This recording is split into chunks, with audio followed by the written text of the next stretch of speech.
tardes, bienvenidas, bienvenidos todos a la Casa de América, a este evento dentro del ciclo de la Casa de América, América Vota, este evento dedicado a las elecciones en Brasil.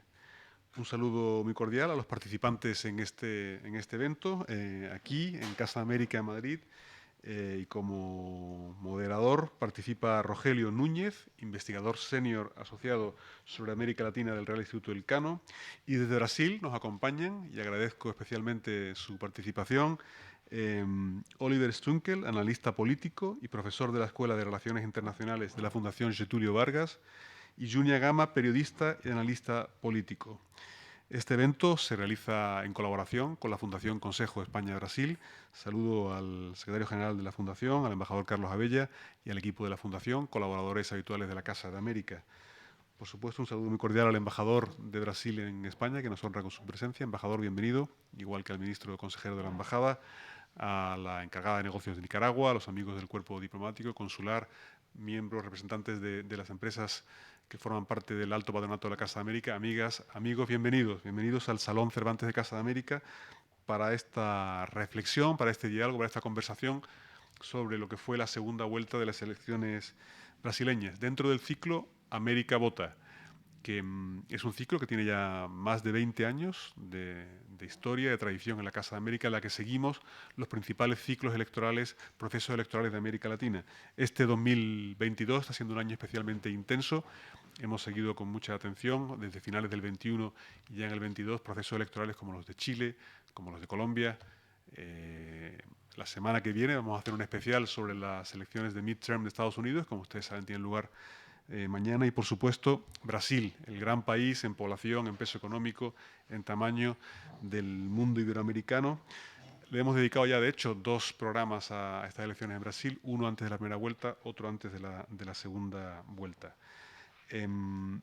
Esta idea, además, de eventos híbridos, no solo con la presencia de los que nos acompañan aquí hoy, sino con el seguimiento que se hace a través de nuestras redes sociales, a través del streaming de América Latina. El 80% del público que sigue esos eventos viene de allí, desde América Latina, y forma parte de esa idea de Casa de América, que cumple además 30 años este 2022, de dialogar, de conversar, de escuchar siempre a nuestros amigos de América Latina. Está siendo este 2022, como decía, un año electoral muy intenso, tras las elecciones en Colombia, tras las elecciones en Chile, tras la elección de Brasil. Pareciera que hay un nuevo ciclo de victorias de candidatos que puedan ser considerados de izquierdas o progresistas, pero también han sido todas estas elecciones en las que los poderes legislativos han quedado en general dominados por fuerzas políticas contrarias o opuestas a los que han ganado las elecciones presidenciales.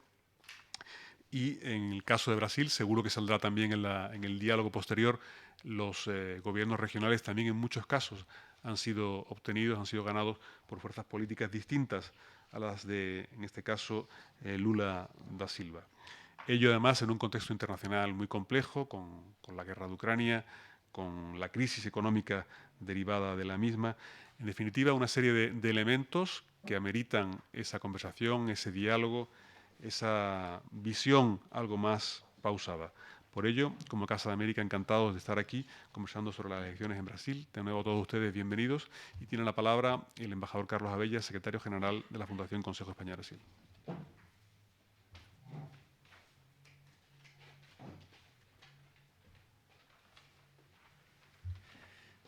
Muchas gracias, director general, embajador Enrique Ojeda, director general de la Casa de América. Quisiera dar también las gracias al director de programación, el embajador Luis Prados, que también ha colaborado durante estos días para organizar el evento de hoy. Y asimismo a los 3 analistas que nos acompañan hoy, que van a exponer la situación y el análisis, ¿no?, del resultado de la segunda vuelta de las elecciones presidenciales. Por tanto, seré breve, pero quería también agradecer al embajador de Brasil su presencia en la sala, cuerpo diplomático, y a los representantes de nuestros patronos que nos acompañan también aquí presencialmente. Quisiera únicamente mencionar brevemente qué es la Fundación. La Fundación Consejo España-Brasil se creó en el año 2012 y es una entidad privada sin ánimo de lucro que reúne a empresas y también a instituciones públicas españolas, en concreto y especialmente el Ministerio de Asuntos Exteriores, Unión Europea y Cooperación. Es un instrumento de colaboración público-privada y de diplomacia pública que es parte de la red de 8 fundaciones consejos que tiene España con los 8 países con los que tenemos más relaciones intensas y son países socios y aliados. Concretamente Estados Unidos, Japón, China, India, Australia, Brasil, Colombia y Perú. El objetivo principal de estas fundaciones y la Fundación Consejo España-Brasil concretamente es abrir canales de comunicación, mantener contactos a alto nivel y mejorar el conocimiento recíproco, favoreciendo la construcción de una imagen recíproca actualizada y que se corresponde a la realidad de ambos países. También el intercambio de opiniones y de información. El ámbito de actuación son fundamentalmente, los ámbitos son 3, el político institucional, el económico, comercial e inversor y finalmente el cultural, el de las relaciones humanas, sociales y también científico y de investigación. En cuanto a lo que es también la actividad concreta se materializa en las reuniones de ministros y autoridades de ambos países, asimismo el programa de líderes y en diversos eventos y seminarios organizados a lo largo de los últimos 10 años, como el que hoy tiene lugar en Casa de América. En suma, la Fundación Consejo España de Brasil es una observadora permanente de la realidad de ambos países. Espero que este segundo seminario sea de interés y sea de utilidad. Y únicamente quiero dar las gracias nuevamente a la Casa de América y a todos los asistentes. Muchas gracias. Bueno, pues bienvenidos a todos. Muchísimas gracias a esta casa, a la Casa América, a su director, al embajador Carlos Abella, a los representantes de diferentes embajadas que están con nosotros y bueno, a todos los que han colaborado en que esto se pueda realizar.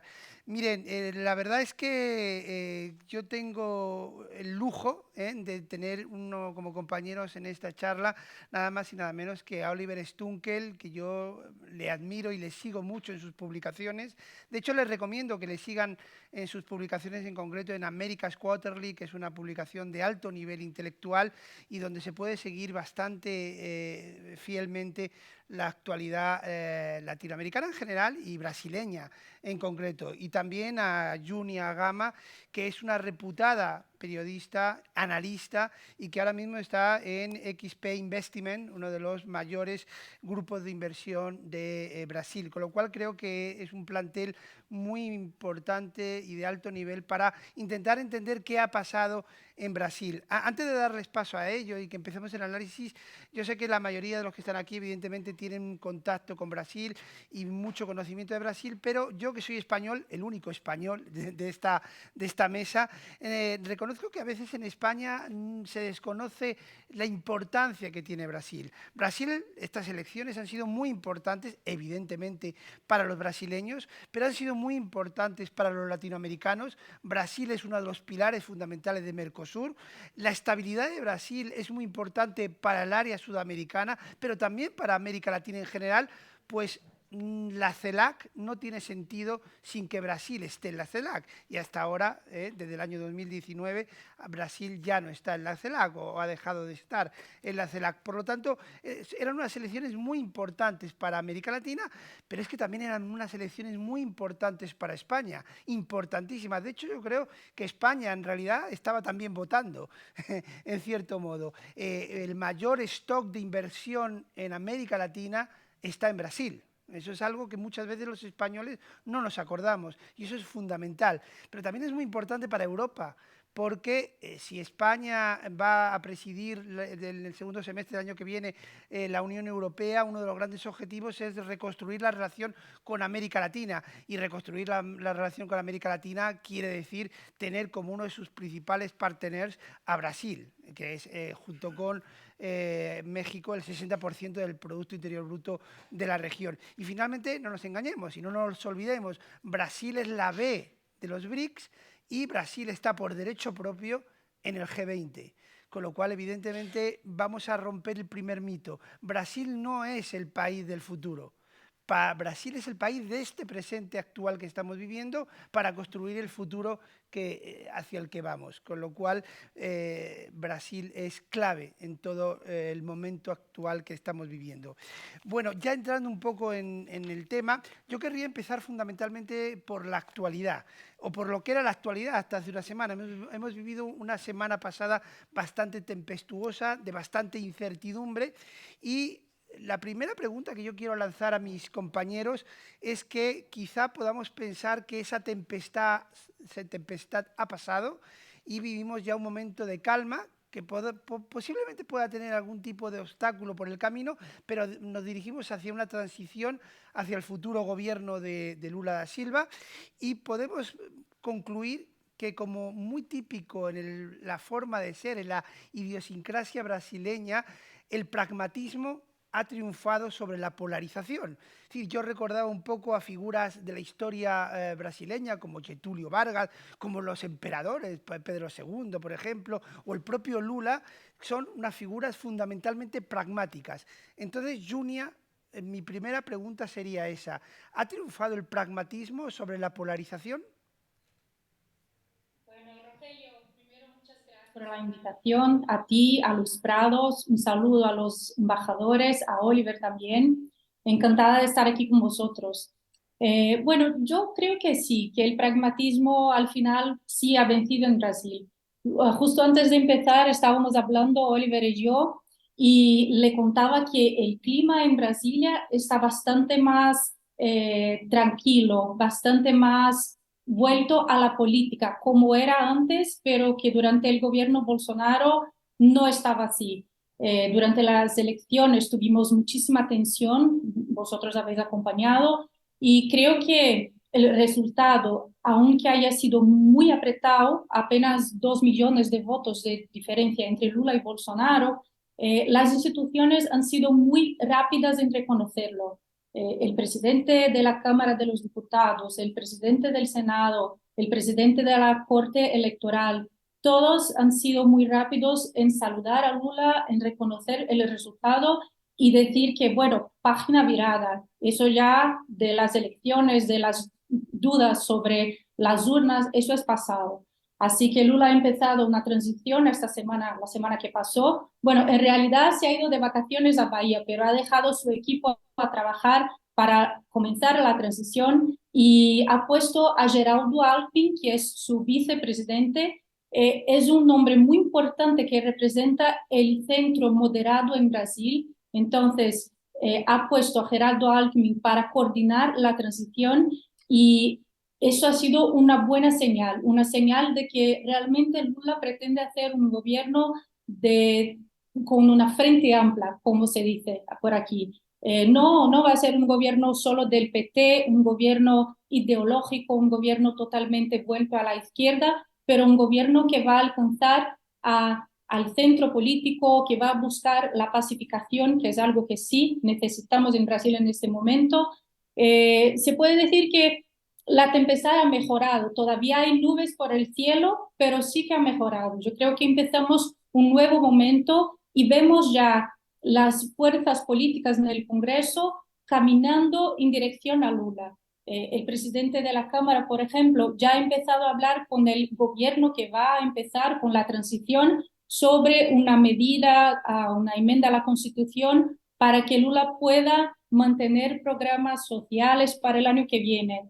Entonces, las negociaciones, Artur Lira, este mismo presidente de la Cámara que hasta ayer era un muy próximo aliado de Bolsonaro, ya está cerca de Lula, está hablando, y así muchos de los partidos del centro que estaban en la base de Bolsonaro caminan para esa misma dirección. Así que creo que sí, se puede decir que el pragmatismo del lado de Lula, pero también del lado del Congreso, está hablando más fuerte como se esperaba en Brasil. Oliver. Bueno, primeramente, un gusto enorme participar del debate. Muchísimas gracias por la invitación. Quería mucho estar presente físicamente en España en este momento. Estoy de acuerdo con lo que dice Junia, o sea, estamos en un momento de más tranquilidad que parecía hace una semana, pasamos por varios días de incertidumbre. Yo tuve que acompañar a varios participantes de delegaciones internacionales al aeropuerto de Guarulhos en São Paulo porque no sabíamos si iban a poder dejar el país. O sea, en este momento es realmente una capacidad enorme de los manifestantes en dominar el debate público, ¿no? O sea, y esto me parece que fue importante que el equipo de transición está comenzando a articular sus ideas y ahora en los periódicos las principales noticias ya no están sobre los manifestantes, pero sobre quién será el próximo ministro de Economía, cuáles son las ideas que Junia comentaba durante las primeras semanas del gobierno. Entonces, me parece que el riesgo de inestabilidad política más profunda hoy es más pequeño. O sea, hoy ya hoy en día no existe una preocupación tan grande. Creo que puede haber algunos casos de tensión, eh, puede haber manifestaciones contra el gobierno, contra las elecciones en la semana tal vez de la inauguración, el primer de enero en 2023. Y me parece que también hay que adaptarse a la realidad que una parte de la población brasileña difícilmente aceptará el próximo gobierno como legítimo. O sea, esto no creo que necesariamente tendrá un impacto diario, pero es algo que nosotros no conocíamos porque, como dices, existe un pragmatismo histórico mucho más que en los Estados Unidos, ¿no? A mí me gusta decir, por ejemplo, que el negacionista de COVID en los Estados Unidos no se vacuna. En Brasil se vacuna de forma escondida tal vez, pero existe un pragmatismo en el fondo y la polarización destructiva no es algo que tradicionalmente hacía parte de la DNA política del país. Entonces, hasta ahora, la última semana ha sido un periodo, parece, mejor que algunos esperaban, porque ha sido una campaña muy polarizada, y que de alguna forma, algunas tensiones permanecen, sobre todo porque continuamos teniendo un debate amplio sobre, por ejemplo, personas que tienen sus cuentas en medias sociales bloqueadas por cuestionar el resultado. Entonces, esto me parece continuar siendo una fuente de tensión política en las próximas semanas y meses. Gracias, Oliver. Bueno, de cara un poquito a lo que va a ser el futuro gobierno de Lula da Silva, yo desde mi punto de vista veo 5 grandes temas, hay muchos más, pero 5 grandes temas que afrontar de cara al futuro. El primero, más a corto plazo, es el de garantizar la gobernabilidad. Es algo que se ha estado hablando mucho, la imposibilidad que podría tener Lula de formar una amplia base en el legislativo que le apoyara. Yo reconozco que era bastante pesimista en un primer momento, pero ahora soy todo lo contrario, soy más bien optimista por lo que hemos estado hablando. Está claro que la clase política brasileña está dando muestras de un enorme pragmatismo. Lula es un gran pragmático, Lula también es un hombre bastante capaz de tender puentes. Por lo tanto, creo que si bien es cierto que su base legislativa no va a ser tan fuerte como en sus mandatos anteriores, me parece que sí va a ser capaz de formar una cierta base que le va a dar cierta estabilidad, no sin algún susto puntual seguramente, alguna ruptura, etcétera, pero creo que sí va a poder conformar una gobernabilidad en torno suyo. Ese sería el primer punto a tener muy en cuenta. El segundo es lo que se ha hablado de unir Brasil. Yo creo que más que unir, pienso que tendría que restañar las heridas. ¿Va a ser capaz Lula da Silva de restañar las heridas que han quedado tras esta campaña tan dura? Porque la campaña ha sido muy dura. Yo ahí soy más pesimista. Insisto que creo mucho en la capacidad de Lula de tender puentes, pero Brasil, y no solo Brasil, se divide en anti-Bolsonaro, anti-Lula, anti-PT, y los antis están predominando en la mayoría de la población. Y hay que reconocer que restañar esa herida es muy complicado. De hecho, el trasvase de votos habrá sido prácticamente mínimo en esta segunda vuelta, porque quien ha votado por Bolsonaro en primera, evidentemente, difícilmente se ha pasado al otro lado, o al contrario, quien ha votado por Lula no ha cambiado su voto, porque el antilulismo y el antibolsonarismo está muy presente en estos momentos en la idiosincrasia brasileña. El tercer punto, que creo que es vital y fundamental, es conseguir que Brasil crezca a un ritmo alto desde un punto de vista económico.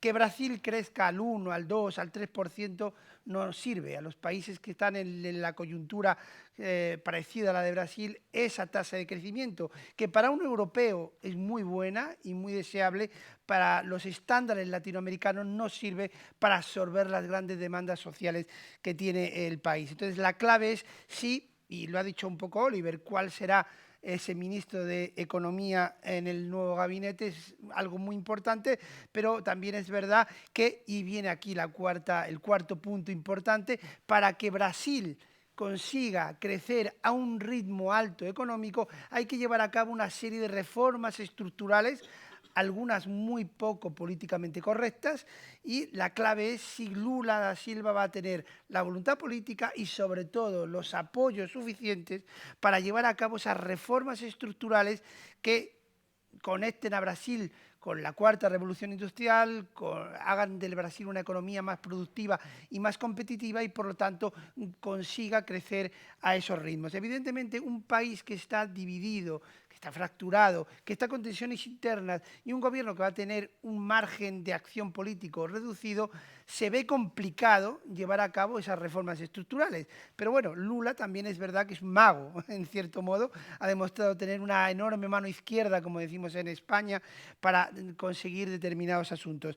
Y el quinto tema, que no es un tema brasileño, es brasileño pero nos compete a todos, es el tema de la Amazonía. Creo que si la humanidad quiere construir una economía digital y verde, esa economía digital y verde no se puede hacer sin Brasil. Brasil es la clave. Brasil y evidentemente todos los países de la cuenca del Amazonas, por supuesto, pero el 64, si no me equivoco, por ciento de la Amazonía corresponde a Brasil. Con lo cual, lo que quiere hacer Brasil con su economía, una economía verde y digital, y lo que quiere hacer el mundo, lo tiene que hacer contando con cómo preservar y cómo explotar, en el buen sentido de la palabra, la Amazonía. No sé, Oliver, si estás de acuerdo con que esos serían los 5 grandes puntos a tener en cuenta en el futuro gobierno de Lula da Silva.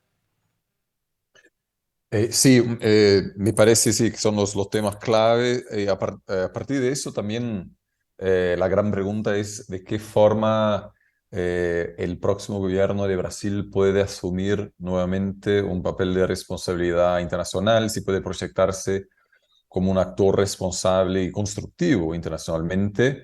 En 2023 será India, pero en 2024 Brasil tendrá la responsabilidad de organizar el encuentro del G20, con eso una visibilidad internacional tremenda para también tener un impacto en el debate internacional. Sobre el tema de la gobernabilidad, me parece es importante notar que en los últimos 15 elecciones en América Latina, excluyendo la elección en Nicaragua, que no es una elección libre, tenemos en todos los casos victorias de la oposición. Esto quiere decir que básicamente todos los gobiernos en la región no son populares y tienen una inmensa capacidad de proyectar estabilidad. Y me parece probable que en Brasil también por ahora será más difícil que era a partir de 2002, porque era comparablemente más tranquilo gobernar durante los 8 años de Lula en los años 2000, un contexto económico, geopolítico mucho más fácil que actualmente, que tenemos una inestabilidad geopolítica con la crisis en Ucrania, una posible tensión en Taiwán, una tasa de interés elevada en Estados Unidos, que nunca es una buena noticia para mercados emergentes. Entonces también hay que ver que para Lula será la primera vez que tendrá que gobernar en un país en una situación más compleja. Brasil como un todo, como toda la América Latina, es marcada por una reversión de expectativas, por mucha frustración, por un impacto social gigante de la pandemia que ha generado bastante inestabilidad y que simboliza una pérdida de muchos de los avances importantes en Brasil, por ejemplo, en el tema de educación. Entonces, garantizar la gobernabilidad me parece será un desafío más complejo que era en el pasado, porque también estamos ahora, hace 10 años, en una situación en que todos los presidentes tienen que luchar por su sobrevivencia política y todos los tres, Dilma Rousseff, Michel Temer y Jair Bolsonaro, en algún momento encararon tentativas de un proceso de impeachment, o sea, un cuestionamiento de sus gobiernos, que es una consecuencia del bajo crecimiento. O sea, Brasil ha crecido en los últimos 10 años 0,3% al año en media, o sea, es bajísimo, es mucho peor que nuestra década perdida de los años 80. Y con eso es difícil alcanzar una tasa de aprobación elevada o mínimamente parecida con lo que tuvimos en los años 2000. Y con eso también el presidente tendrá que ceder más en su negociación con el legislativo, que hoy es mucho más poderoso que era cuando Lula era presidente. Rogelio, me gustaría ¿quieres que comente los otros temas o paso la palabra a Junia y después? Termina para redondear esto, termina con Ah, los temas, sí, por perfecto. favor. Sobre la polarización, me parece eh, me parece que estamos encarando un fenómeno nuevo que los cientistas políticos, me parece, aún no entienden completamente. O sea, algunas encuestas sugieren que tenemos tal vez 20-25% de los electores de Bolsonaro que no van a aceptar el resultado de las elecciones eh, y que de alguna manera son más susceptibles a teorías de la conspiración y que de alguna manera, como lo vemos en Estados Unidos, también se radicalizan y de cierta forma eso explica por qué Bolsonaro no ha podido aceptar formalmente su derrota porque no quiso ofender, no quiso perder el apoyo de una parte muy radicalizada, antidemocrática, que quiere restablecer un sistema autoritario. Y nosotros no sabemos, o yo no creo que es difícil prever de qué forma esta parte del electorado tendrá un impacto, si es una cosa casi folclórica, que sean personas que van a manifestarse de forma permanente o ocasional frente a los cuarteles, o si de alguna forma ellos van a tener una fuerza, una representación en el Congreso, por ejemplo. O sea, también esto me parece aún está un poco menos claro, pero lo que yo veo y muestran los análisis de las redes sociales, que tenemos un gran problema de establecer un espacio más centrista y el incentivo para futuros políticos, para jóvenes hoy, de proyectarse o entrar en la vida política como personas del centro que tienen sus diferencias con la izquierda, con la derecha, este incentivo es muy pequeño porque no hay un ecosistema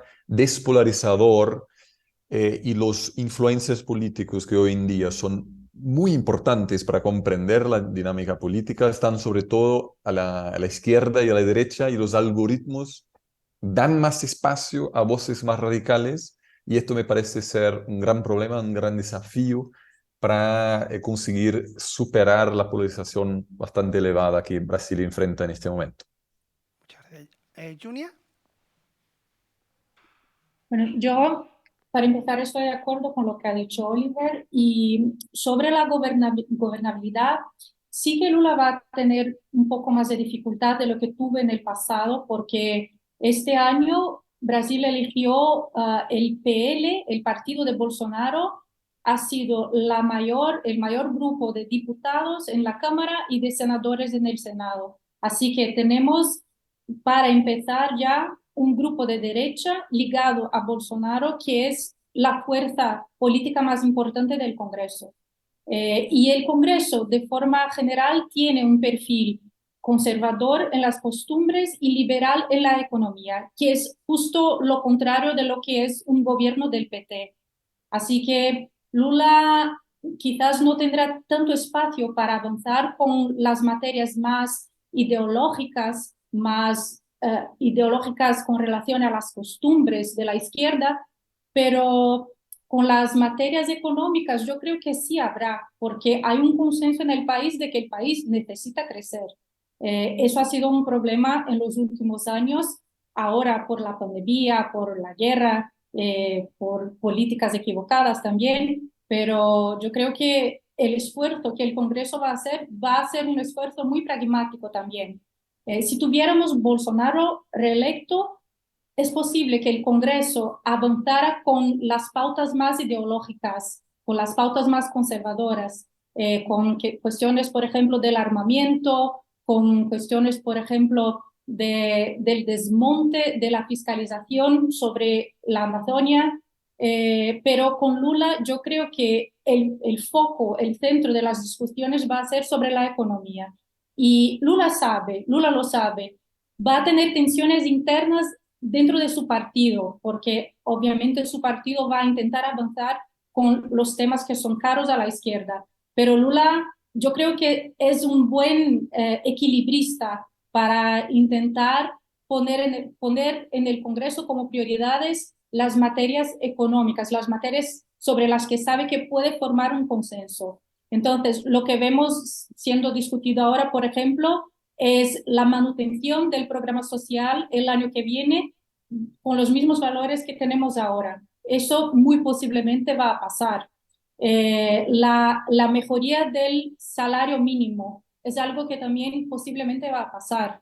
Lula va a tener que pelear un poco con el Congreso y con el mercado financiero para que temas más desarrollistas avancen también, porque en el PT se defiende que el Estado tiene que tener una presencia más fuerte en la economía. Lula quiere gastar más, quiere que el Estado financie las obras públicas, por ejemplo, que esté en varios temas de la economía. El Congreso igual no piensa exactamente así, pero yo creo que hay espacio para que lo haga, especialmente si elige bien su ministro de Economía. Hay una expectativa muy grande en Brasil sobre quién va a ser este nombre. Yo creo que si elige un nombre que tiene habilidad política y conjugado con una visión un poco más ortodoxa de la economía, que no sea tan del DNA petista, de la heterodoxia, yo creo que tiene un buen camino para avanzar. Sobre volver a unir el país, yo también estoy de acuerdo con Oliver. Todavía no sabemos la dimensión la dimensión social de esas protestas. Sabemos que en el Congreso sí hay radicales que han sido electos, por ejemplo, al menos un par de senadores, Damaris Alves, el astronauta en São Paulo, que tienen un perfil bastante más ideológico y radical de extrema derecha. El tamaño que tienen los movimientos va a ser un reflejo del tamaño que tendrán en el Congreso, todavía no se sabe. Se supone que no, se supone que el Congreso va a ser pragmático, que el Congreso va a trabajar para avanzar con temas económicos principalmente, y la pelea va a estar en los temas de costumbres, los temas ideológicos, pero yo creo que sobre la economía hay bastante espacio para avanzar. Y bueno, sobre las reformas estructurales, se habla mucho de la reforma tributaria en Brasil. Bueno, en los últimos 30 años hemos discutido la reforma tributaria. Yo creo que hemos tenido algunos avances en los últimos años durante el gobierno Bolsonaro, y va a ser una emergencia prácticamente para el próximo año, porque tenemos los estados con problemas de recaudación por la pandemia, por reglas que han sido aprobadas ahora para limitar la recaudación de los estados con gasolina, por ejemplo. Tenemos un problema federativo que va a ser discutido. Yo creo que es posible que la reforma tributaria encuentre algún espacio también para discusión en el Congreso. Y, como ha dicho Oliver, la educación. El gobierno petista tiene una bandera muy fuerte sobre financiar la educación más fuertemente. Eso es algo que sí vamos a ver, desde la educación básica hasta el ensino superior, volver fuertemente con los estímulos, con los financiamientos públicos a las universidades, a las personas que desean ingresar en las universidades. Yo creo que eso lo vamos a ver. Y además sobre Amazonia es una agenda prioritaria de Lula. Esta semana se va a Egipto para la COP27. Se espera que anuncie medidas de su futuro gobierno para el tema. Se espera que sea algo bastante radicalmente distinto a lo que representaba Bolsonaro en este tema. Se puede, por ejemplo, tener a Marina Silva a su lado como un símbolo de que va a ser una prioridad en su gobierno. Y sí, hay muchísima intención de fortalecer el tema de Amazonia, porque Lula tiene la visión de que es un tema importante incluso para atraer inversiones al país. Eso está muy claro. O sea que de forma también pragmática ya tomó la decisión de dar más importancia a la protección de Amazonia. Quería pasar ahora al tema internacional, pero Junia y Oliver han puesto sobre la mesa una serie de temas que no me resisto a comentarles muy brevemente con ustedes. Primero, una anécdota personal. Me ha pasado esta mañana a las 6:30 cuando venía en el metro, al lado mío venía una brasileña. Le han preguntado, ¿qué tal tu país? Y su respuesta ha sido, definitivamente se ha confirmado, hubo fraude. Bueno, esto creo que es bastante significativo porque estamos al otro lado del Atlántico. Bueno, algo que ha dicho Oliver, efectivamente nos encontramos en una dinámica en América Latina y Brasil no es una excepción de voto de castigo permanente a los oficialismos. Bolsonaro en el 18 fue un voto de castigo. Fundamentalmente, incluso la clase política, el sistema político representó eso. Lula ahora ha representado un voto de castigo a quien estaba en el poder. Y si ustedes se paran a pensar, y Oliver lo ha dicho muy bien, constantemente la frustración de expectativa de la población latinoamericana conduce a que se exprese en las urnas votando contra quien está en el poder, esté quien esté. Por eso yo soy bastante escéptico de un giro a la izquierda. Estamos, insisto, en un voto de castigo permanente a los oficialismos. Otro tema, y aquí no tengo respuesta, solo tengo dudas. Está pasando algo en las sociedades latinoamericanas que no estamos percibiendo. Y los sociólogos, yo no lo soy, no lo están percibiendo bien. Bolsonaro iba a sacar un 30 y tantos % en la primera vuelta. No lo hizo, sacó mucho más. Fue un grave error por parte de los sociólogos y por los encargados de hacer encuestas. Acertaron con Lula, es cierto, pero se equivocaron radicalmente con Bolsonaro. Las encuestas decían que en Chile iba a ganar el no, pero no decían que iba a ganar de esa manera tan abrumadora en el plebiscito. Es decir, está pasando algo en las sociedades latinoamericanas que no estamos totalmente percibiendo. La polarización de la que hablaba Oliver también es algo que está ocurriendo, que divide a familias. Los argentinos hablan de la grieta que divide a la sociedad, que divide a las familias, que rompe amistades, que rompe familias. Es algo que está ocurriendo. Y por último se me ha escapado, perdóneme. Por lo tanto, eran estos 3 comentarios y vamos un poquito al tema internacional que Oliver ya ha adelantado un poco. Pero me gustaría que nuestros 2 invitados profundizaran sobre todo en temas muy importantes. Primero, ¿va a volver Brasil a la CELAC? ¿Va a intentar tener de nuevo un protagonismo latinoamericano y un liderazgo latinoamericano que ya sabemos que Brasil siempre difícilmente lo ha tenido porque muchas veces ha vivido de espaldas a la región? Y sobre todo, ¿cuál va a ser el papel de Brasil con respecto a China, con respecto a Estados Unidos y sobre todo con respecto a la Unión Europea. Recordemos que el año que viene España preside la Unión Europea en el segundo semestre y uno de los grandes objetivos es reconstruir y repotenciar la alianza estratégica con América Latina y evidentemente ahí Brasil tiene un papel muy importante. Junia, ¿qué opinas? Bueno, yo creo que Lula tiene sí una intención de volver a que Brasil sea un protagonista internacional. Eso lo ha dicho siempre y va a trabajar para eso. Sobre CELAC, sí, es muy posible que sí. Yo creo que todavía no hay algo configurado, algo decidido, pero sí es una posibilidad. Todavía no tenemos el nombre de quién va a ser el ministro de Política Externa. Se habla de Celso Amorín, el antiguo ministro, pero también se habla, por ejemplo, de Aloisio Mercadante, que es el presidente de la fundación del PT, que ha hecho el programa de gobierno. Entonces, independiente de que sea Celso Amorín o Mercadante, yo creo que sí hay una idea en el PT de que Brasil tiene que ser un protagonista internacional y para tanto tiene que ser un actor muy importante dentro de Latinoamérica.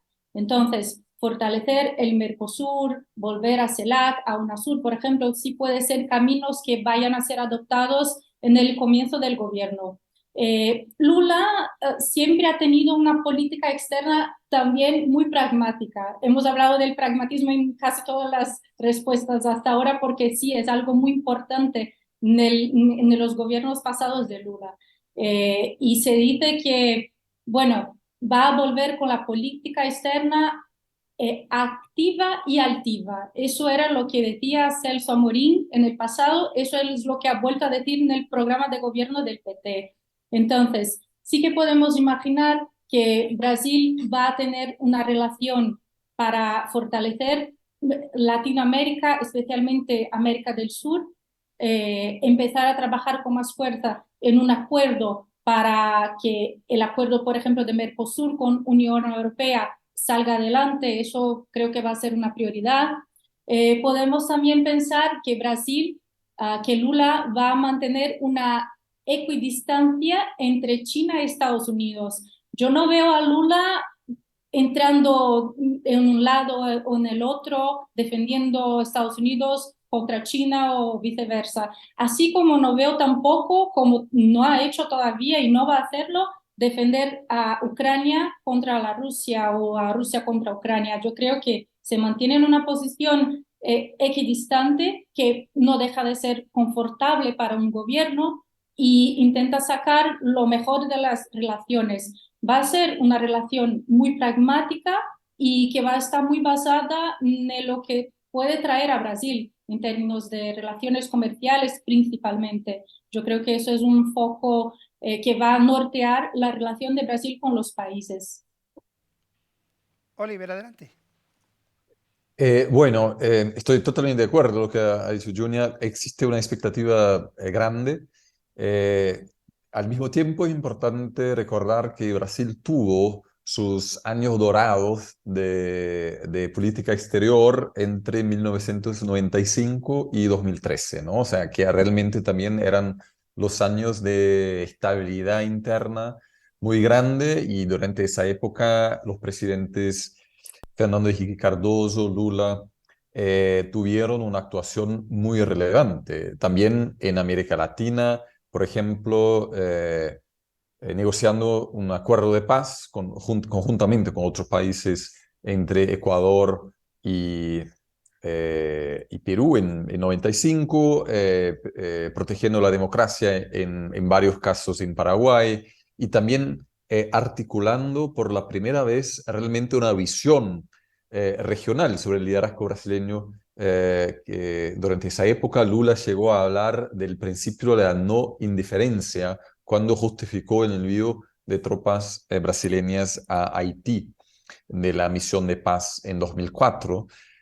Y también realmente asumiendo, promoviendo un debate regional, continuando el trabajo de Henrique Cardoso, que llegó por la primera vez a reunir todos los presidentes de América del Sur en el año 2000 en Brasil. Esto me parece hoy hoy en día puede ser un poco más complicado porque en esta época no era solamente Brasil, pero varios otros países latinoamericanos que estaban en un momento de estabilidad. Hoy en día tenemos varios desafíos en países y me parece que el voto de castigo lo veremos en Argentina, inestabilidad en Perú, un gobierno poco interesado, me parece, en América Latina, en México. O sea, eh, yo diría que difícilmente Lula conseguirá convencer a AMLO a participar de una gran reunión en Brasilia porque AMLO no necesita viajar. Entonces, y tenemos varios problemas, una crisis tremenda en Venezuela, en El Salvador. O sea, no, la región está más inestable internamente que era hace 20 años y esto dificultará un poco el deseo de asumir liderazgo de Brasil, pero hay varios temas donde existe un potencial enorme. Medio ambiente, derechos humanos, por ejemplo, que ahora los gobiernos de izquierda que tenemos son más progresistas que durante la primera ola rosa que tenemos en los años 2000, cuando Morales, Chávez, Correa eran socialmente ultraconservadores, ¿no? O sea, no eran progresistas socialmente. Hoy es diferente. Tenemos Petro, Boric, Lula, Fernández, son personas que se preocupan mucho con temas como racismo, minorías y varios temas del progresismo que no era el caso hace 20 años. Sobre estos temas existe un potencial enorme de aproximarse a los Estados Unidos. Por ahora, no sabemos qué va a ocurrir si en las elecciones en los Estados Unidos en 2024, obviamente, que esto puede cambiar nuevamente la relación, pero por ahora me parece sí existe un potencial para una aproximación. Y como ha dicho Junia, en el sentido de cómo Brasil debe posicionarse globalmente en los grandes temas geopolíticos, Bolsonaro y Lula están teniendo una visión más parecida, que nadie quiere aproximarse demasiadamente de una grande potencia, quiere mantener su autonomía estratégica. Y esto no debe cambiar mucho con Lula. Entonces no veo un gran potencial para que, por ejemplo, Brasil se une a la coalición del Atlántico Norte para aumentar la presión contra Rusia. Esto Brasil no va a hacer.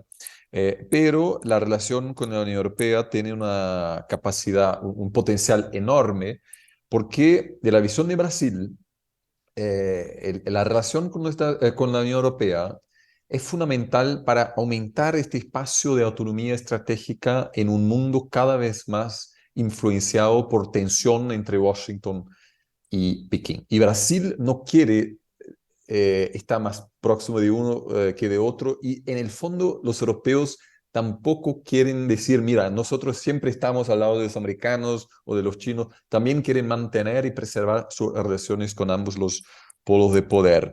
Creo que las negociaciones sobre el acuerdo comercial están tan avanzadas que el gobierno Lula no quiere ser visto como el país que bloquea la ratificación.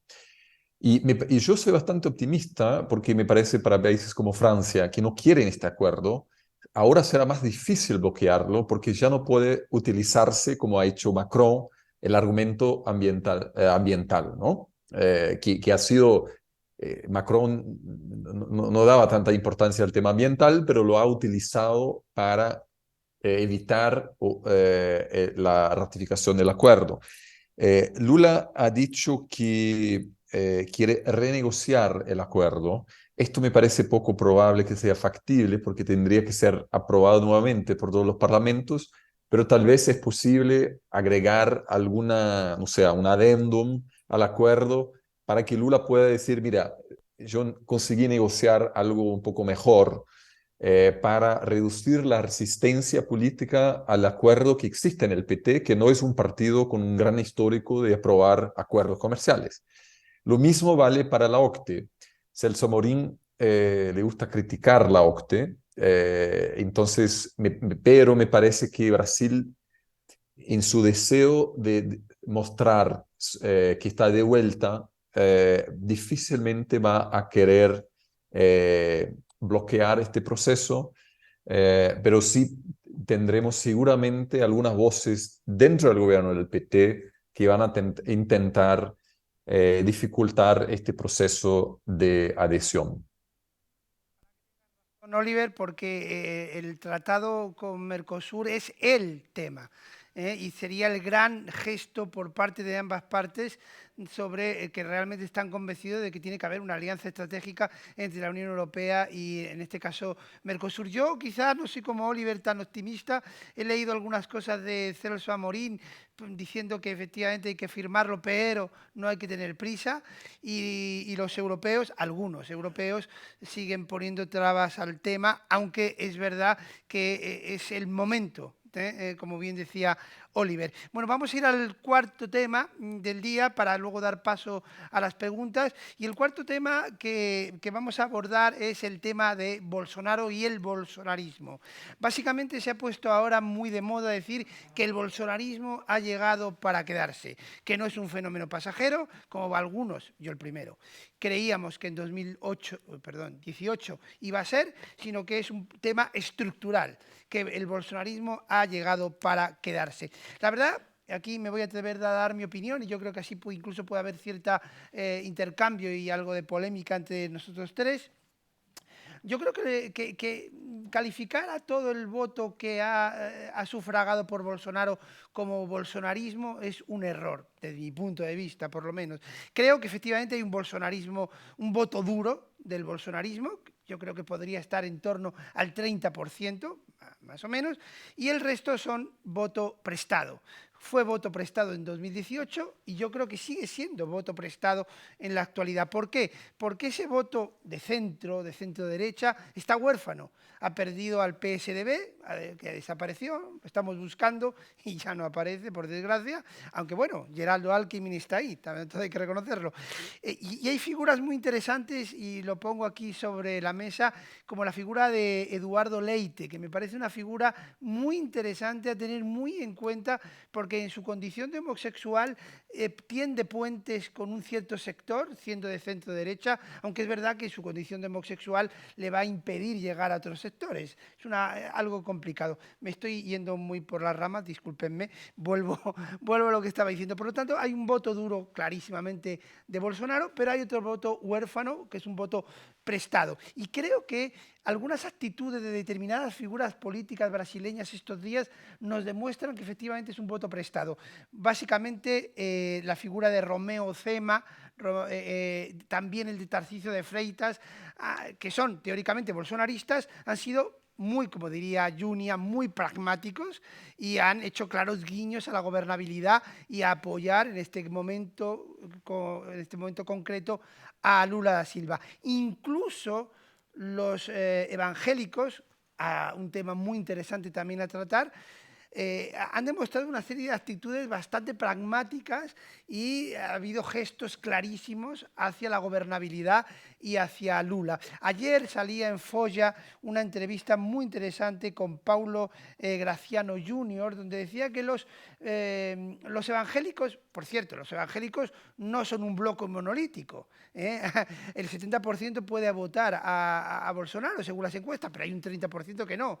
Ya vemos que no todos los evangélicos y neopentecostales son iguales. Pero bueno, lo que decía en esta entrevista básicamente, y ya con esto cierro, es que primero, los evangélicos son muy diversos, y segundo, volviendo a la palabra que ha recorrido la conversación hoy, son muy pragmáticos. Y decía en concreto que las grandes iglesias son, evidentemente, centros religiosos, pero también no nos engañemos, son centros de tipo económico, son empresas también, y a una empresa no le interesa llevarse mal con el gobierno, con lo cual, ante esa tesitura, muy posiblemente harán guiños a la gobernabilidad y al buen entendimiento con el gobierno. Bueno, perdonad, Oliver, y perdonad, Junia, que me he ido muy largo, pero querría, tras estas reflexiones mías, ¿qué opináis?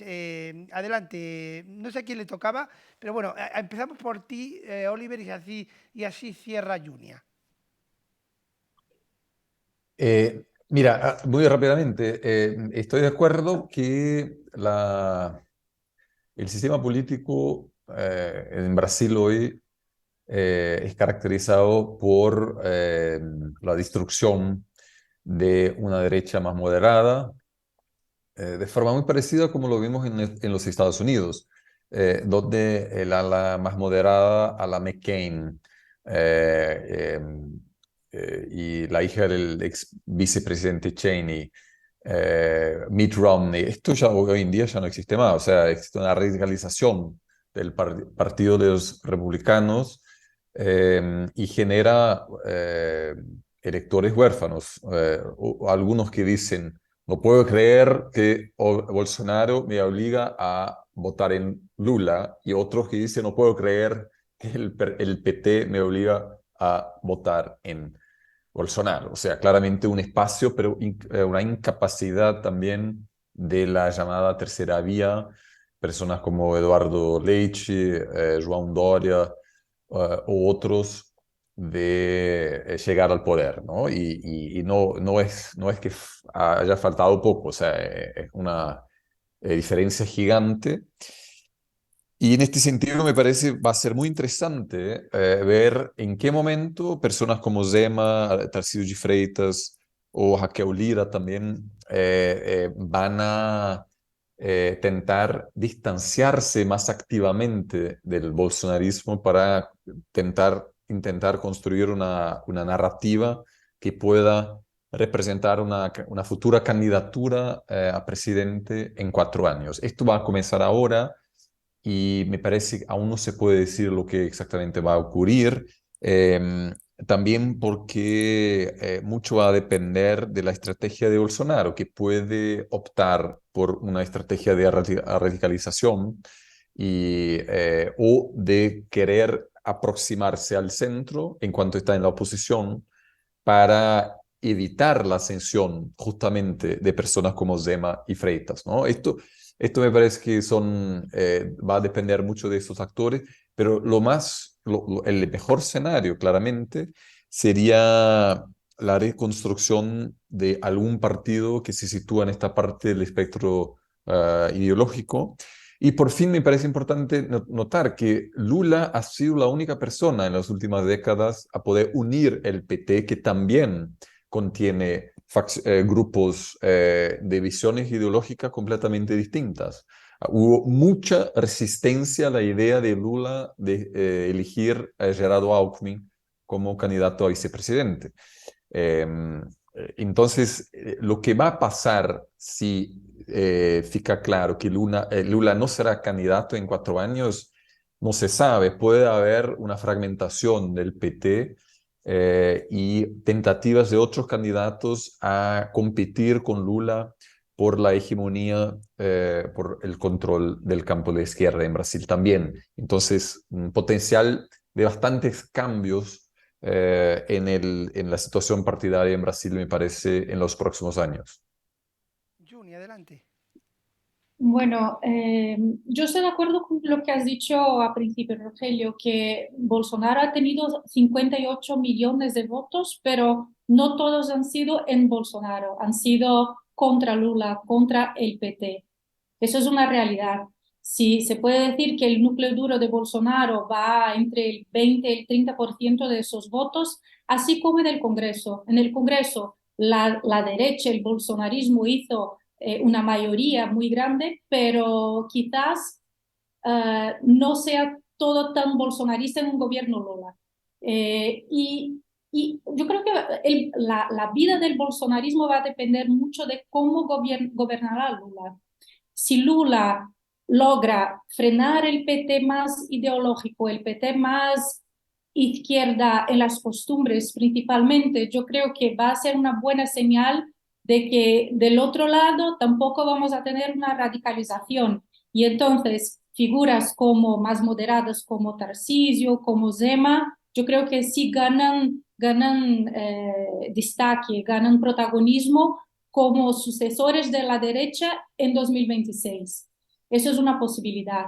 Pero si Lula, no sé, si Lula, yo no creo que Lula va a fallar, porque Lula es muy hábil, Lula tiene mucha experiencia y Lula está muy consciente del momento que vive el país. sabe que el país está dividido en el medio, justo, 58 millones para un lado, 60 millones para el otro. Y sabe también que los 60 millones de votos que tuvo no han sido todos para Lula, han sido anti-Bolsonaro, como ha dicho Oliver. Entonces, creo que viene con una conciencia muy grande de su papel en este momento y va a trabajar para intentar mantener la moderación en el partido, en el Congreso, en el gobierno, y eso va a ser bueno para pacificar el país. Y si tenemos un país un poco más pacificado, el bolsonarismo radical pierde fuerza. Y así las figuras como Zema, como Tarcísio, como Eduardo Leite. Eduardo Leite no diría que es derecha, yo creo que más centro-derecha. Sí, que puede tener más protagonismo. Entonces, yo creo que va a depender mucho de cómo Lula va a gobernar. Y sobre los evangélicos, lo que has dicho es muy interesante porque es otro grupo que ha sido muchísimo importante para la elección de Bolsonaro en 2018, para el buen resultado que tuvo Bolsonaro ahora, aunque haya perdido, pero son el 30% de la población en Brasil.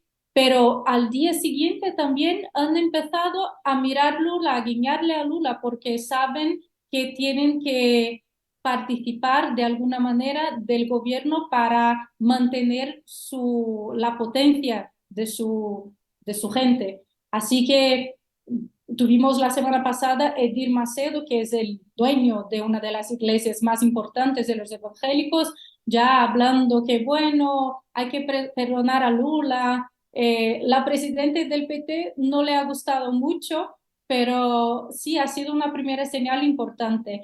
Y no podemos olvidarnos de que los evangélicos han estado en el gobierno de PT en el pasado. Tuvimos Marcelo Crivella como un ministro de Dilma, por ejemplo. Hubo una relación muy fuerte de gobernabilidad por parte de los evangélicos, que son organizados en el Congreso, que tienen un partido muy importante. El Partido Republicanos tiene como que 50 diputados, así que es una fuerza importante. Hoy, claro, es parte de la base de Bolsonaro, pero mañana va a estar, una buena parte del partido va a estar con Lula. Entonces, yo creo que Lula tiene la capacidad y la conciencia de la necesidad de hacer esos ascensos a este centro, a los sectores más conservadores de la sociedad, para que pueda el bolsonarismo perder un poco de fuerza, al menos el bolsonarismo radical. Perfecto. Bueno, antes de abrir el turno de preguntas, un comentario mío al hilo de lo que han dicho tanto Junia como Oliver. Quiero llamarles la atención sobre un fenómeno que también se está dando en Brasil, que es, yo lo llamo la paradoja de los centros. Es decir, el centro político en América Latina y también en Brasil es más débil que nunca. No pasa segunda vuelta, no gana ninguna elección, no es potente y, sin embargo, es clave en la gobernabilidad. Después de todo, Lula, ¿a quién lleva de vicepresidente? A alguien que se podría situar en ese espectro del centro-derecha.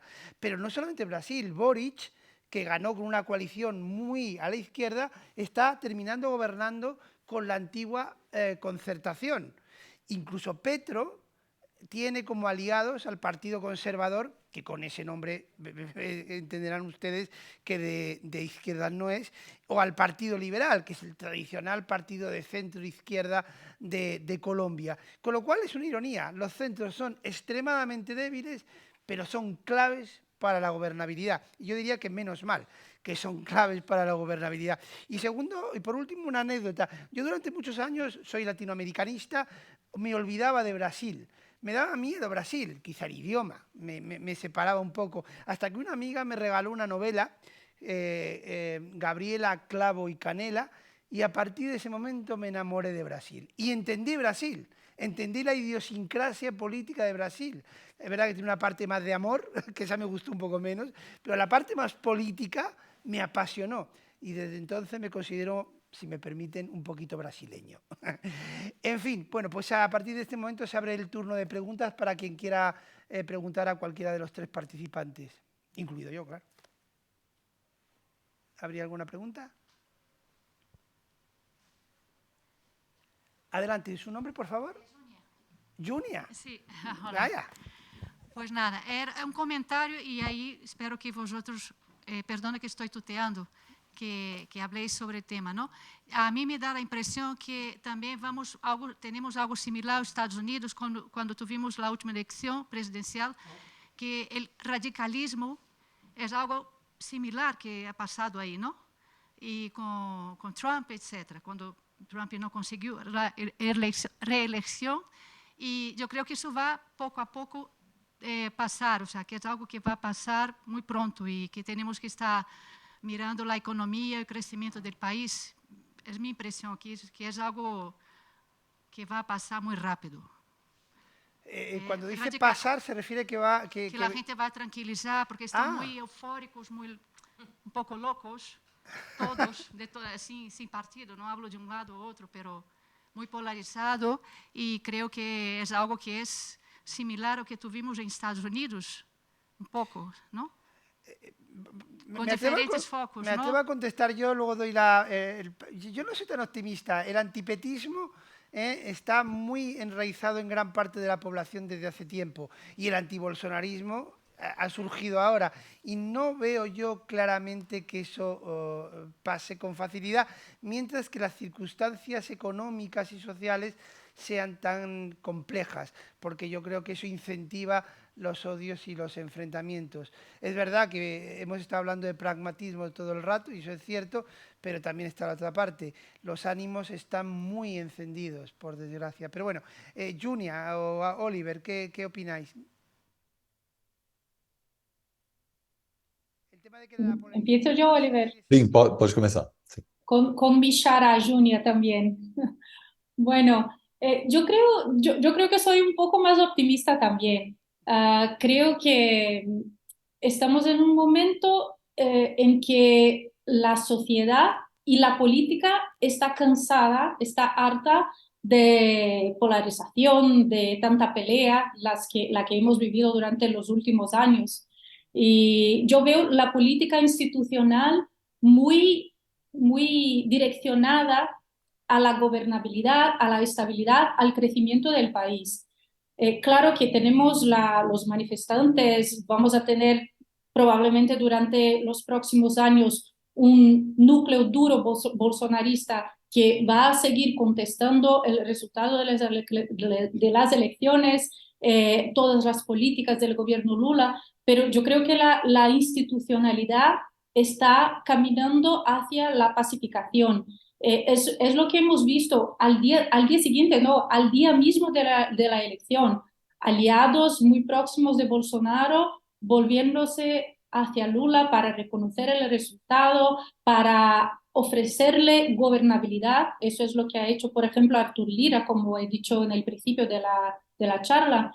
Y no veo, por ejemplo, un financiamiento muy importante de las manifestaciones por parte del agronegocio en Brasil. El agronegocio, cuando empezaron las manifestaciones la semana pasada con los conductores de camiones, ha dicho que no, que esto nos va mal, porque esto para el país, esto es malo para la economía. Un grupo de empresarios ha hecho lo mismo. Así que yo creo que se queda algo muy restricto, algo que no tiene tanta dimensión como para mantener una polarización institucional. Cierto que sí, en la sociedad vamos a ver por la calle bolsonaristas contra petistas, porque del lado de PT también los hay, los petistas más extremistas, por así decir. Y este conflicto sí va a haber, pero yo creo que si miramos desde arriba para las instituciones, para la política, yo creo que sí hay ganas de pacificación, de calma, de tranquilidad, de crecimiento de economía. Oliver. Sí, o sea, a principio yo también estoy un poco más optimista que Brasil pueda superar este momento de forma más rápida que en Estados Unidos, donde hoy, 2 años después de las elecciones más polarizadoras de la historia reciente, la situación está mucho peor y hubo una radicalización del electorado trumpista y hoy ya no hay espacio para grandes figuras en el Partido Republicano que dicen eh, Biden es el presidente legítimo. O sea, la aceptación de las elecciones hoy por parte de políticos republicanos he visto como una traición. Entonces esto es preocupante, ¿no? O sea, se nota que hubo hoy una situación aún más complicada y lo que no ayuda obviamente es la fragmentación del debate público en Brasil y en varios otros países del mundo donde personas reciben sus noticias y su estímulo para el debate político en sus grupos de Telegram y WhatsApp, donde se confirman apenas lo que ya están creyendo.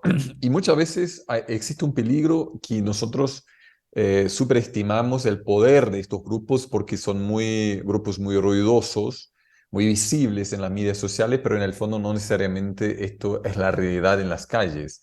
Entonces, cuando yo comparto algún tema en las redes sociales, recibo muchísimas críticas de personas muy radicalizadas, pero esto no quiere decir que esto es la reacción principal al artículo que estoy publicando. El tema de la economía me parece fundamental que ha mencionado Juni. Existe un cansancio con el debate interminable, existe un deseo para que una serie de reformas sean aprobados. El problema tal vez en este sentido sean las guerras culturales, ¿no? O sea, y en este sentido creo realmente veo un país bastante dividido y esto puede peorar, sobre todo en el contexto del cambio de la estrategia de varios países latinoamericanos en la guerra contra las drogas, por ejemplo. En Colombia, en Estados Unidos también estamos activamente viendo debates sobre la legalización de cannabis, por ejemplo. Esto en Brasil es impensable. O sea, la última cosa que quiere el gobierno Lula es avanzar con esto porque va a generar una resistencia enorme. Tema del aborto, de varios temas así relacionados que generan mucha tensión. Y en este sentido creo que Brasil es diferente de Chile y de Colombia, donde el tema religioso no era relevante en las elecciones. O sea, entre Hernández y Petro, entre Kast y Boric, no se hablaba, el otro quiere cerrar las iglesias y cosas así. O sea, el tema de la religión me parece está de vuelta en Brasil y esto es algo que me parece aún hay que ver de qué forma esto continuará dominando el debate público. Muy interesante. Junia, voy a rectificar lo que he dicho y además voy a contar una anécdota que le va a parecer que es un chiste, pero no, yo creo que tiene más importancia de lo que parece. Hay una ventana de oportunidad para la reconciliación y si no hay ningún amigo argentino aquí, que creo que no, es el Mundial. Si Brasil gana el Mundial, bolsonaristas y petistas van a salir a la calle unidos.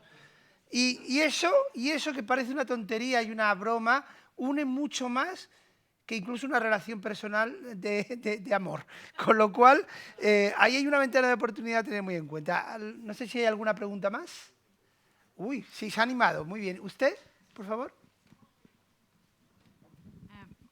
Buenas tardes. Me gustaría que hablara un poco más sobre el rol y el papel de Bolsonaro, porque hemos aquí hecho comparaciones con los trumpistas en los Estados Unidos y también el Partido Republicano en los Estados Unidos, y la función y el comportamiento y el rol del expresidente es fundamental para lo que está pasando. Entonces aquí en Brasil no hemos terminado con la transición. Entonces, ¿cuál será el rol de Bolsonaro?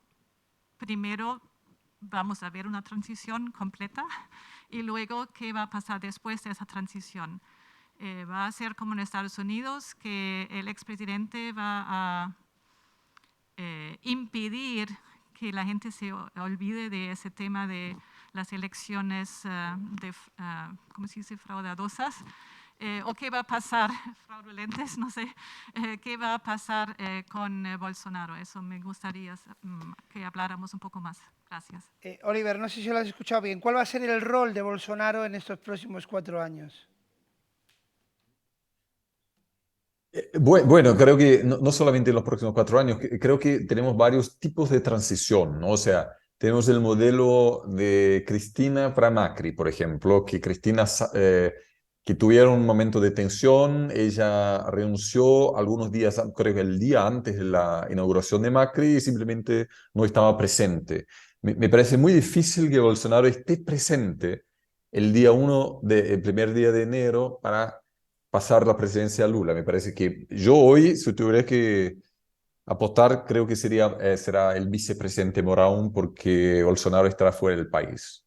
Eh, Tenemos también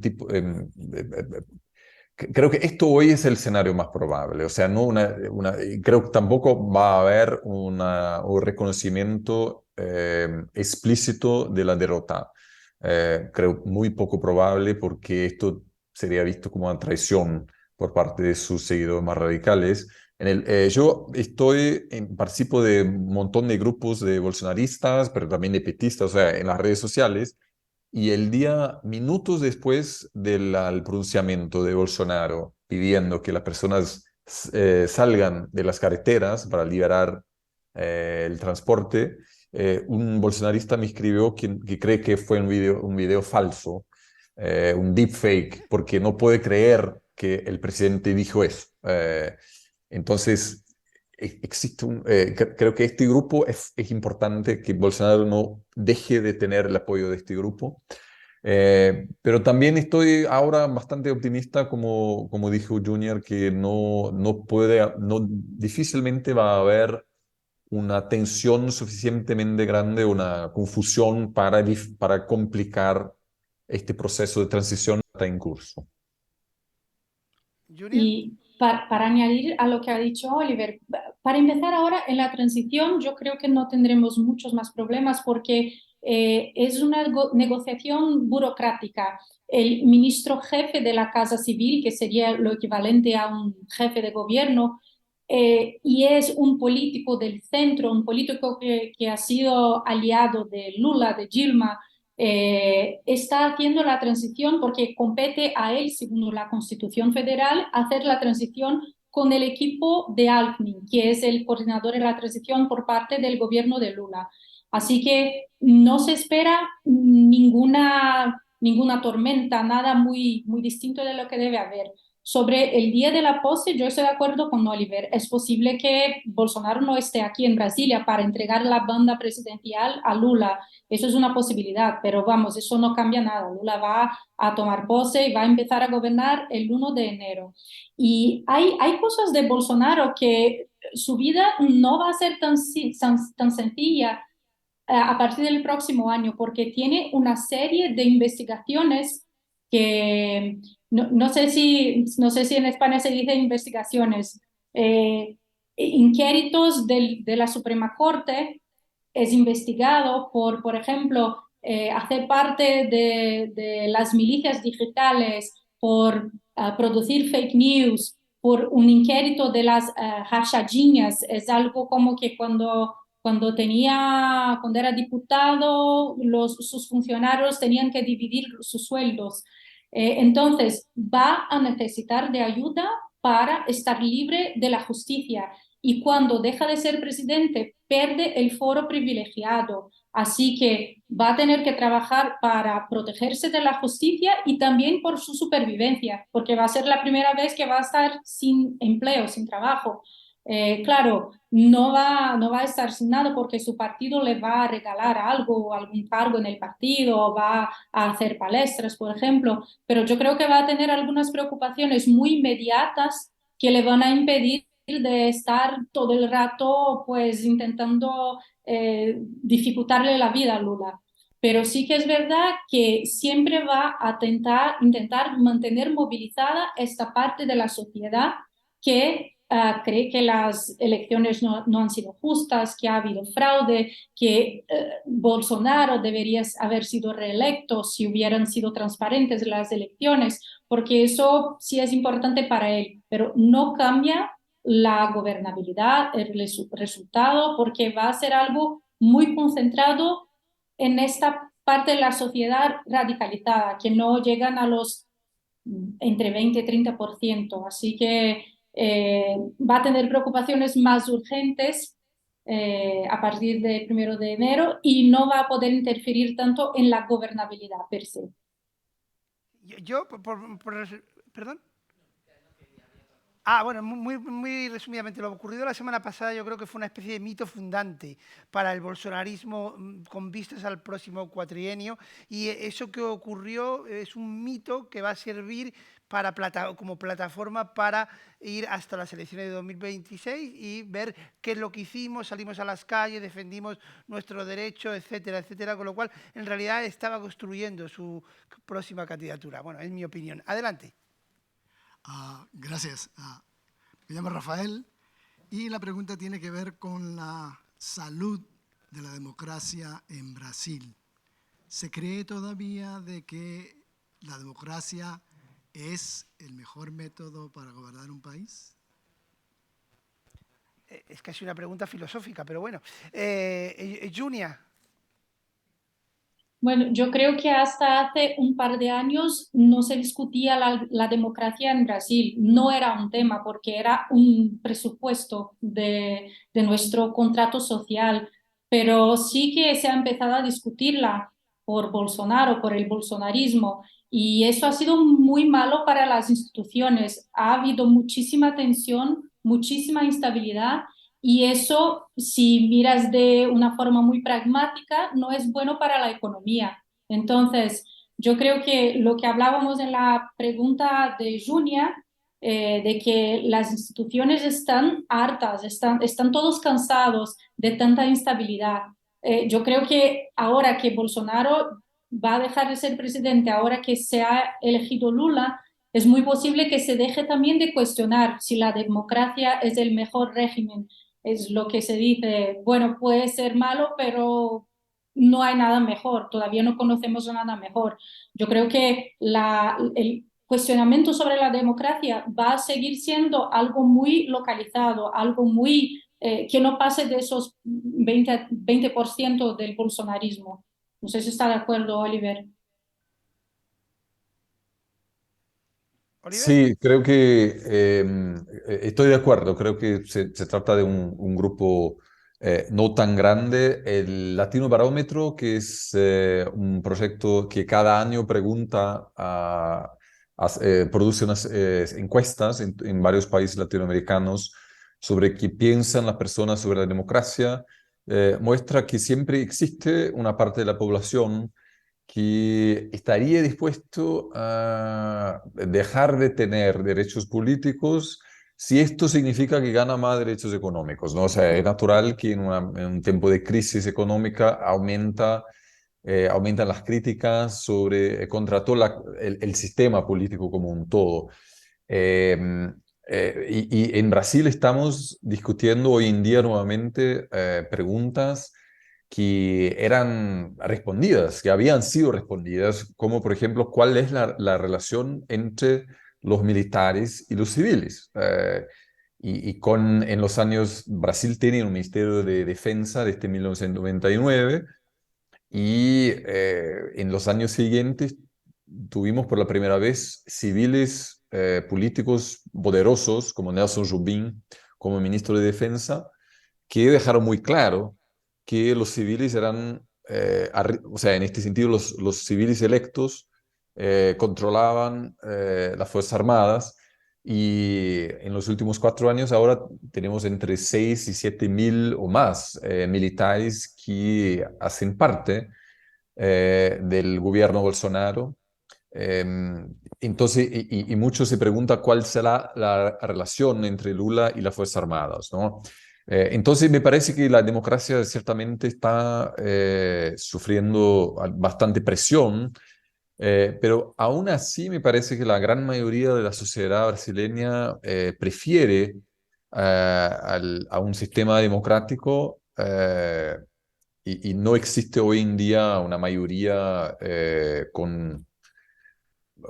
tiene una preferencia por un sistema autoritario. Yo creo que la institucionalidad democrática es mucho más fuerte de lo que nos creemos los demócratas, incluso lo que piensan los no demócratas. Y se ha demostrado en España en 2017, en Estados Unidos en 2021, en Brasil en 2022, por supuesto. Pero también le digo una cosa, si los estados siguen en este ritmo, siendo tan ineficaces, ineficientes, la frustración de expectativa de la población sigue aumentando y la economía sigue paralizada, evidentemente la cantidad de gente que engrosa las filas de los no demócratas va a crecer por esa frustración, con lo cual yo creo que sí, las instituciones democráticas son más fuertes, pero están en un serio peligro, por supuesto. ¿Hay alguna pregunta más? Yo, sí, yo creo que sería ya la última, porque estamos ya pasando... Eso es justo lo que yo iba a decir. Perdón. Yo quería hacer una, pero vamos a dar aquí la palabra hasta ese... No. Bueno, hola, antes de nada, Hola. obrigado pelas súas ponencias. Yo quería hacer dos preguntas, nada, muy cortitas. Por una parte, querría preguntar exactamente, si me permiten, qué es lo que lleva a un votante o cuál es el perfil del votante de Bolsonaro. Y por otra parte, ya que estamos pues aquí, aprovechar para preguntar qué implicaciones pueden tener estas elecciones, pues a nivel de Estados Unidos hemos comentado, pero pues en nuestro caso que estamos en España, pues para nuestro país o para el resto de la Unión Europea. Obrigado. Vale. Oliver, adelante. Me parece, y Rogelio me parece que está más cualificado para decir lo que significa para la Unión Europea. Creo que, como decimos acá, el elector de Bolsonaro no necesariamente se considera bolsonarista. Tenemos una parte del núcleo más radicalizado a la derecha, pero también a la izquierda, de personas que se identifican muy fuertemente con su candidato, pero una parte grande de la población también que tuvo que elegir, una parte significativa de la población que tuvo que elegir entre lo que nosotros llamamos del mal menor o entre dos opciones no ideales que hubieran elegido tal vez un otro candidato, pero que no llegó a tener chances reales a ser presidente. Me parece que el bolsonarismo en este sentido tiene algunas características que algunos de los cuales no tienen mucha relación. O sea, en la élite financiera me parece que hubo un apoyo al proyecto de desburocratización, de la mejora del ambiente económico para tornar Brasil más business friendly de cierta manera, excluyendo de este análisis toda la parte social, por ejemplo, o de las consecuencias que el bolsonarismo tiene para la democracia. Pero que son, o sea, personas que en el fondo no están de acuerdo con la radicalización política promovida por el bolsonarismo ni con el conservadurismo social. Entonces, tenemos una parte que votó en 2018 y ahora nuevamente para el actual presidente por el tema de la economía. Una otra parte que se movilizó por el tema del conservadurismo social. O sea, que no está de acuerdo con algunas de las reformas y con los cambios que ocurrieron en la sociedad brasileña en los últimos años. Nosotros, o sea, yo entrevisté a muchos electores de Bolsonaro en los últimos años y un argumento, una frase que escuché mucho fue que la élite política y el judiciario brasileño es más liberal socialmente que la población y por eso querían, de cierta manera, tal vez que Brasil volviera a ser un país más conservador, o sea, que estaban preocupados con las reformas y los cambios que estaban ocurriendo en la sociedad. Y una tercera parte me parece que está incomodada con por ejemplo, el tema de la seguridad pública, que ha sido un tema importante de la derecha y del bolsonarismo, o sea, para los cuales la valorización y el papel más visible de las Fuerzas Armadas, de los policiales, era algo que para ellos era importante para fortalecer el tema de seguridad pública, que en Brasil, a pesar que esto ha sido uno de los principales problemas de la gestión del PT, a pesar de crecimiento económico relevante, tuvimos en la mayoría de estos años un aumento, por ejemplo, significativo de homicidios en Brasil. Entonces, me parece que estos tres temas, economía, conservadurismo social y seguridad pública, han sido tres de los pilares que explican y que han atraído electores al bolsonarismo en los últimos 4 años. Junia, ¿quieres añadir algo? Sí, no, solo para decir que, bueno, ha sido una elección muy dividida prácticamente en el medio, 58 millones para Bolsonaro, 60 para Lula, así que todos han tenido votos de muchos lados, pero Lula ha tenido más votos en el noreste del país, que es la región más pobre, la que más depende del Estado, la que más depende de auxilios sociales, por ejemplo, y Bolsonaro ha tenido más votos en la región sureste, en la región sur, que son las regiones más ricas, que tienen más industria, más comercio, más desarrollo. Y también de la parte de Lula, Lula ha tenido un poco más de votos entre mujeres y Bolsonaro entre los hombres. Y especialmente Bolsonaro ha tenido más votos entre los electores conservadores, que son una parte muy grande de los evangélicos, por ejemplo, ha votado en Bolsonaro, cerca del 70%.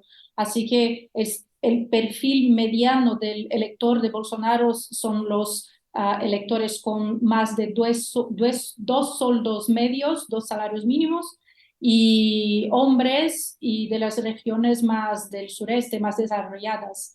Y sobre la Unión Europea, yo estoy de acuerdo, creo que Rogelio va a hablar mejor, pero lo que sí se puede decir de Lula es que quiere tener un protagonismo mayor, quiere tener más relación. Ha criticado mucho Bolsonaro por no se preocupar con relaciones con los otros países, así que yo creo que se puede esperar más interlocución, más intentos de hacer agendas conjuntas con temas que interesen, por ejemplo, el tema de la Amazonia. Como vamos muy pasado de tiempo, no voy a hablar mucho, pero es que Junia lo ha adelantado. Lula quiere tener como aliado a la Unión Europea y la Unión Europea necesita a Lula. Solo un dato, en la campaña Lula dijo, que lo acaba de decir Junia, Lula comentó, quiero tener a la Unión Europea como aliado fundamental para la Amazonía. Y quien habla de la Amazonía puede hablar de otros muchos temas donde creo que los dos quieren bailar el baile, es lo bueno. Con Bolsonaro uno quería bailar y el otro no. Bueno, ahora los dos quieren bailar, bueno, pues se va a formar la pareja. Adiós, gracias. Última pregunta, me la pasan por escrito. Dice, ¿cómo se van a llevar a cabo las reformas necesarias y esenciales con la composición actual del Congreso? Yo solo digo una cosa, con una palabra que ha salido aquí mucho, pragmatismo, y con otra que no ha salido, pero que los brasileños entienden muy bien, fisiologismo. Adelante, Julia, ¿qué crees tú? Tienes toda la razón, Rogelio, y también con el presupuesto, porque lo que ha empezado a hacer Bolsonaro es entregar parte del presupuesto del país, del presupuesto federal, al Congreso. Eso Lula ha criticado mucho durante la campaña, pero es posible que lo mantenga porque es un instrumento muy importante en la gobernabilidad. Así que creo que con esos tres instrumentos, el presupuesto, el fisiologismo y que Lula lo conoce muy bien, el primero, ¿cuál era? El pragmatismo, sí. Yo creo que con esos tres algo sí habrá que avanzar. Oliver. Estoy totalmente de acuerdo con lo que ha dicho Junia. Perfecto. Pues Oliver, Junia, muchísimas gracias por haber estado con nosotros y ha sido un placer compartir esta tarde con todos ustedes para hablar sobre un país maravilloso como es Brasil. Muchísimas gracias.